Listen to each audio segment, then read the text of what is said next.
جاتا ہوں، آنکھوں سے لگایا جاتا ہوں، آنکھوں سے لگایا جاتا ہوں، تعویذ بنایا جاتا ہوں، دھو دھو کے پلایا جاتا ہوں۔ قرآن کی فریاد ہے کہ طاقوں میں سجایا جاتا ہوں، آنکھوں سے لگایا جاتا ہوں، تعویذ بنایا جاتا ہوں، دھو دھو کے پلایا جاتا ہوں۔ یہ مجھ سے عقیدت کے دعوے، قانون پہ راضی غیروں کے، یوں بھی مجھے رسوا کرتے ہیں، ایسے بھی ستایا جاتا ہوں۔ پوری دنیا میں اس وقت الحمدللہ 1.50 کروڑ سے زائد مسلمان بستے ہیں، اور الحمدللہ مسلمانوں کا ایک بہت بڑا طبقہ صبح و شام قرآن پاک کے ورد کرتے ہیں، قرآن پاک کو پڑھتے ہیں۔ لیکن پوری دنیا میں جتنے بھی اسلامی ممالک ہیں اور جتنے بھی مسلمان ہیں، ہمیں قرآن کا نظام کسی جگہ پہ بھی نظر نہیں آتا۔ بعض لوگ بہت اکثر احباب ہر سفر میں جہاں بھی آنا جانا ہوتا ہے پوچھتے ہیں، ہم قرآن بہت پڑھتے ہیں لیکن ہمارے اندر تبدیلی نہیں آتی، ہمیں دینی خدمات میں وہ مزہ نہیں آتا۔ لیکن وہ قرآن کا نظام تو تمام دوست احباب ایک بات ہمیشہ یاد رکھیں کہ اللہ وحدہ لا شریک نے جو قرآن پاک کو ہمیں تحفہ دیا، اس امت کو تحفہ ملا، تو یہ قرآن انقلابی کتاب ہے۔ یہ قرآن پڑھنے کے ساتھ ساتھ قرآن سمجھنے کی کتاب ہے۔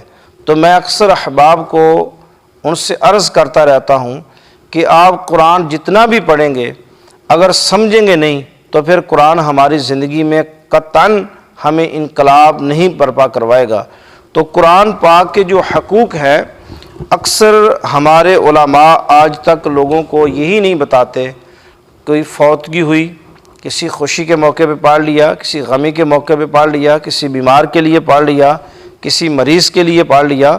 تو تمام دوست احباب اس چیز کو یاد رکھیں کہ قرآن پاک کے حق ہیں، وہ علماء نے جو ان کی جمع بندی کی ہے وہ 5 حق ہیں۔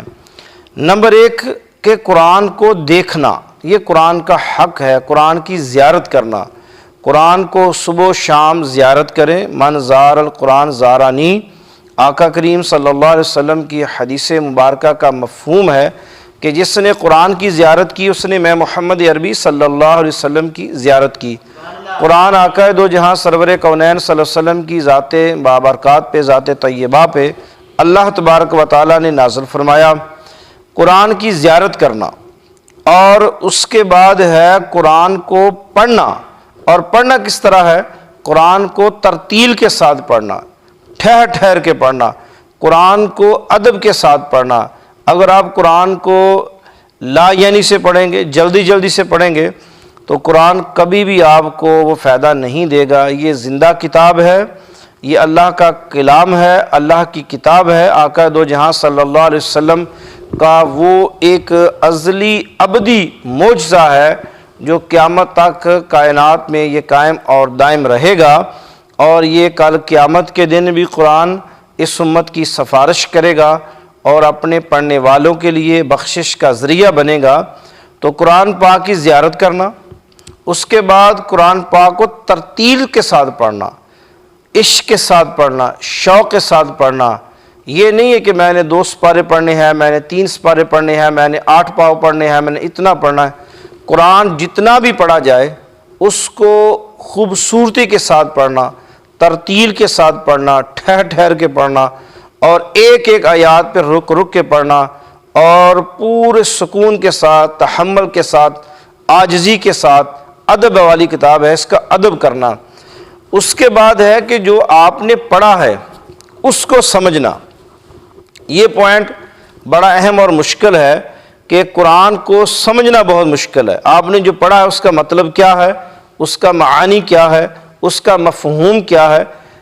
قرآن پاک اللہ نے نبی پاک صلی اللہ علیہ وسلم کو ایک دعوت دی ہے، کتاب دی ہے اس امت کے نام۔ اس میں ازلی ابدی دنیا اور آخرت کے تمام خیریں، تمام برکتیں، تمام عزتیں اللہ نے قرآن میں بیان فرما دی ہیں۔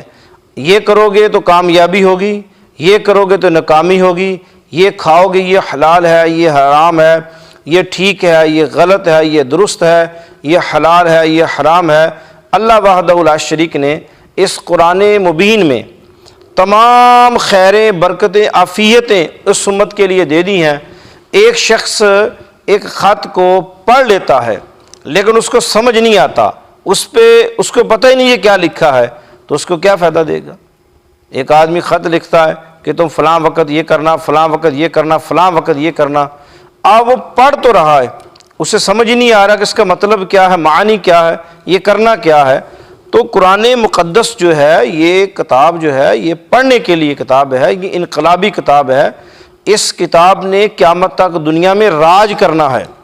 تمام کائنات کے فیصلے اللہ نے قرآن کے ذریعے طے کرنے ہیں۔ اگر یہ امت قرآن کو اپنے سینے سے لگائے گی، قرآن کی عزت کرے گی، قرآن کے مطابق دنیا کے قانون بنائے گی، تو آخرت میں انشاءاللہ امت کے فیصلے اللہ بہتر فرمائے گا۔ اگر قرآن کو ہم نے بیع کر دیا اور صرف تصویروں کی حد تک رکھا، اور عدالتوں میں قسمیں اٹھانے کے لیے قرآن پاک رکھا، عرسوں میں صرف پڑھنے کے لیے قرآن پاک رکھا، اور مرحوم کی صرف بخشش کے لیے قرآن پاک رکھا، تو عزیزان محترم ان کو تو جو فائدہ ہوگا، لیکن زندہ لوگوں کو قرآن کا کیا فائدہ ہے؟ زندہ لوگوں کو قرآن یہ انقلاب کی کتاب ہے۔ تمام فیصلے، تمام خیریں، برکتیں، عزتیں اللہ نے قرآن میں بیان فرمائی ہیں، تو اس کے لیے کیا کریں گے؟ قرآن کو سمجھیں گے، قرآن کو دیکھیں گے، قرآن کی ایک ایک آیات کو غور سے پڑھیں گے، فکر کریں گے۔ تو یاد رکھیں، قرآن جہاں پڑھنا ثواب ہے، وہاں قرآن کو سمجھنا اس سے بھی زیادہ ثواب ہے۔ قرآن سمجھ تب آئے گا جب آپ اس کو سمجھیں گے، قرآن فائدہ تب دے گا جب آپ کو پتہ ہوگا کہ میں جو لفظ اپنی زبان سے ادا کر رہا ہوں، ان کا مفہوم کیا ہے، ان کا معانی کیا ہے، ان کا حوالہ کیا ہے، یہ آیات کب نازل ہوئیں، یہ آیات کیوں نازل ہوئیں، ان کا پس منظر کیا ہے، ان آیات کے اندر میرے لیے کیا سبق ہے، ان آیات کے لیے آخرت کے کیا راز ہیں، دنیا کے کیا فائدے ہیں۔ اس کے بعد ہے کہ جو آپ نے پڑھ لیا، اب ہے اس پہ عمل کرنا۔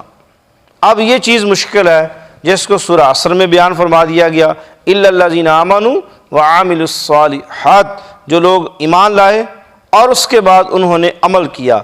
قرآن کو جو آپ نے پڑھ لیا ہے، یہ چیز حلال ہے، آپ نے اس حلال پہ رہنا ہے، یہ چیز حرام ہے، آپ نے اس حرام سے رک جانا ہے، یہ کام کرنا ہے، وہ کام کرنا ہے، یہ کام نہیں کرنا، وہ کام نہیں کرنا۔ جس پہ قرآن نے بین کر دیا، منع کر دیا، وہ نہیں کرنا، اور جس کو قرآن نے حکم دے دیا اس کو چھوڑنا نہیں ہے۔ اس پہ زندگی بھی چلی جائے، جان بھی چلی جائے، تو انشاءاللہ وہ اس میں خیر ہے، اس میں برکت ہے، اس میں عزت ہے، اس میں عظمت ہے۔ اب قرآن کو نہ تو سمجھا جاتا ہے اور نہ ہی قرآن کے اوپر عمل کیا جاتا ہے۔ ثواب کے لیے اٹھایا اور چوما، اس کے پڑھنے کے بعد رکھ دیا۔ بھائی اس میں کیا پڑھا ہے آپ نے عمل کیا کیا؟ اس میں جھوٹ کے لیے کیا ہے، غیبت کے لیے کیا ہے، لڑائی جھگڑے کے لیے کیا ہے؟ کائنات کی کون سی چیز ہے جو قرآن نے بیان نہیں فرمائی؟ دنیا کے تمام فسادوں کا حل قرآن کے اندر موجود ہے، دنیا میں تمام پریشانیوں کا حل قرآن کے اندر موجود ہے۔ جو شخص قرآن پڑھتا ہے، قرآن سمجھتا ہے، قرآن پہ عمل کرتا ہے، وہ تو ولی اللہ ہے۔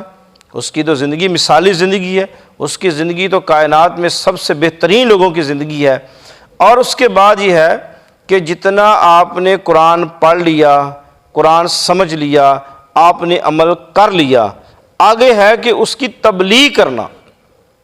یہ بھی ذمہ ہے کہ مسلمان کے، کہ یہ قرآن 1400 سال سے چلا آ رہا ہے اور یہ قیامت تک چلے گا۔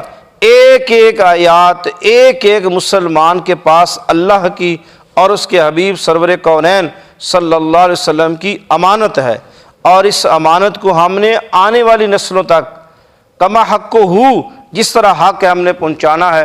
جس طرح ہمارے پاس یہ قرآن امانت آیا، ہمارے اساتذہ کرام نے ہمیں پڑھایا، ہمارے والدین نے ہمیں پڑھایا، ہمارے بزرگوں نے ہمیں سمجھایا کہ یہ آیات کا یہ معنی ہے، اس سورہ کو پڑھو، اس آیات کو پڑھو، قرآن کو اب پڑھو، اس میں یہ عمل ہے، اس میں یہ حلال ہے، اس میں یہ حرام ہے۔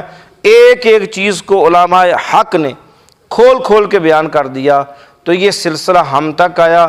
اب تمام مسلمان، وہ عورت ہے، وہ مرد ہے، وہ چھوٹا ہے، وہ بڑا ہے، اس کے ذمے یہ اللہ نے فریضہ لگا دیا کہ وہ قرآن پاک کو جہاں اس کی زیارت کرے گا، قرآن کو ترتیل کے ساتھ پڑھے گا، قرآن کو سمجھے گا، قرآن پہ عمل کرے گا، اب اس کے بعد ایک آخری اور بہت بڑی ذمہ داری اللہ نے سونپ دی ہے کہ اس قرآن کو اس نے تبلیغ کرنی ہے، اس کو آئندہ آنے والی نسلوں تک پہنچانا ہے، قرآن کی اشاعت کرنی ہے، قرآن کے نظام کو قائم کرنا ہے۔